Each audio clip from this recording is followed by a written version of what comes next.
Come take a look at this. It's a Jedi fighter. What a score! It's a real scrapper's payday. I mean, those Jedi. A real tragedy. The tragedy of Darth Plagueis the Wise. I've always said they couldn't all be traitors. Yeah, maybe. Guess it's just our lucky day. Empire's gonna get a lot of good material out of it.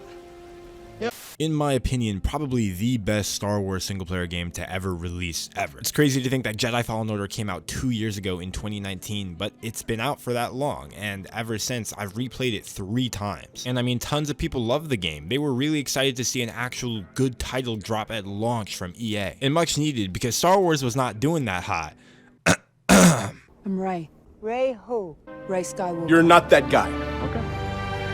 What's going on, ladies and gentlemen of the internet? I'm Treyllo. Welcome back to a brand new video, guys. Hey, if you guys do enjoy this video, make sure to subscribe as it helps me out a lot. And without further ado, let's get right into it. This video will contain some mild spoilers for Jedi Fallen Order. It's easy to tell when a game actually has heart put into it. Fallen Order not only succeeded in being a good single-player Dark Souls type game, it surprised me how well the game immersed me into a Star Wars world. And this is made even more epic when you think about where we're put in the Star Wars timeline. This game takes place 5 years after Order 66, and we take over Cal Kestis, an amateur Jedi that went into hiding that survived the Purge. That's already an incredibly interesting setting, especially since no Star Wars TV shows or movies really covered this time period. And we experience it through a relatable Cal Kestis who for once isn't actually a master Jedi. He has training, but he's not taking on guys like Darth Vader or Emperor Palpatine. He's a more balanced, everyday Jedi who's not blessed with the same powers like Luke or Anakin. The scenery goes a long way too, honestly hitting movie quality at some times. Star Wars has always been about scale and size, and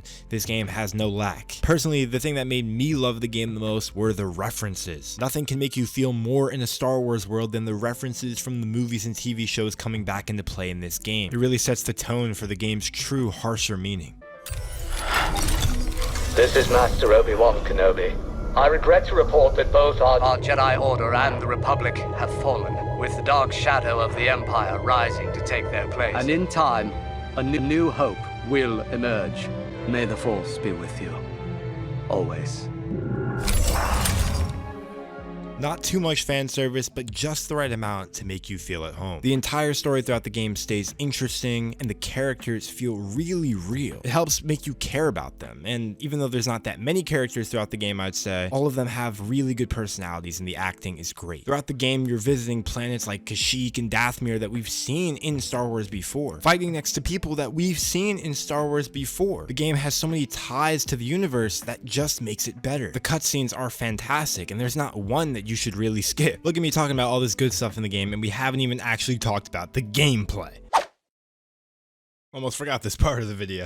Jedi Fallen Order's combat was a very nice surprise. It felt really good for a PvE game, and the movesets and the lightsaber combat was fluid, making you feel like an actual Jedi. But truly the boss fights were where the combat was at a peak. You'd have to use everything you've learned, all your abilities, powers, and skills to take on the next boss. You were bound to fail every once in a while, and it made the game actually a challenge. Not to mention all the boss fights being done extremely well. It was also cool how you unlocked Force abilities in the game. After the Purge, Cal Kestis' Force connection was slightly severed. When you got to a certain point in the story, you had the opportunity to unlock new abilities, which would take you to a flashback of yourself training, which reconnects you to the Force through that memory, allowing you to perform that move you once learned. This ties perfectly into the skill tree system in the game, which expands on these Force moves that you learn. By late game, once you have all the abilities and your skill tree almost maxed out, you feel like a real Jedi. The maps in Fallen Order on all the planets, even though yes, they are most of the time extremely confusing, are fun to discover, full of side paths, mini bosses, shortcuts that you can open up, and all types of rare cosmetics you can find in the game. During the story, you'll have to make several trips back to planets that you've already visited, allowing you a chance to maybe find those items that you missed on your first initial playthrough, and also to unlock even more areas. All the planets are diverse with unique enemies to fight that present a new challenge everywhere you go. But probably the coolest thing they've added to Fallen Order, which was an expansion after the game initially came out, was the custom survival mode, which allowed you to make your own Star Wars battle battles. With this mode, Jedi Fallen Order could be more creative and fun than it ever was before. It's great that a single player game added something like this, giving the game more replayability after you finish the campaign. After you finish the game, you can also play it in New Game Plus, offering a harder experience than your first playthrough. The game captured so many good parts of Star Wars and brought it all together for a thrilling and unique Star Wars experience. And since this game's graphics were so impressive, it'll hold up as a solid single player game for a couple of years, man. And with that custom mode and this crazy fun lightsaber combat that you get to experience, man, I don't know many Star Wars games that really captivated me like this. 2 years later, this is one of my favorite single player games I've ever played. Oh,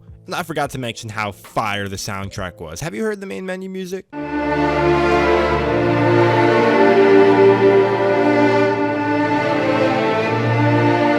It's an almost definite that a sequel is in the works for Jedi Fallen Order 2, which is really good to hear, because a second one made in 2022 or 2023 could even be more mind-blowing than the first one. And I'm excited to see how the story will continue. Guys, if you have not played Jedi Fallen Order, go do yourself a favor, especially if you're a Star Wars fan, and play this game. It is literally an 8 out of 10 at the least, and the story is so damn interesting. Guys, if you did enjoy this video, make sure to leave a like, comment, and subscribe, and tell me what you think of Jedi Fallen Order. Without further ado, guys, I'm Treyllo. As always, see you guys in the next one. Peace out.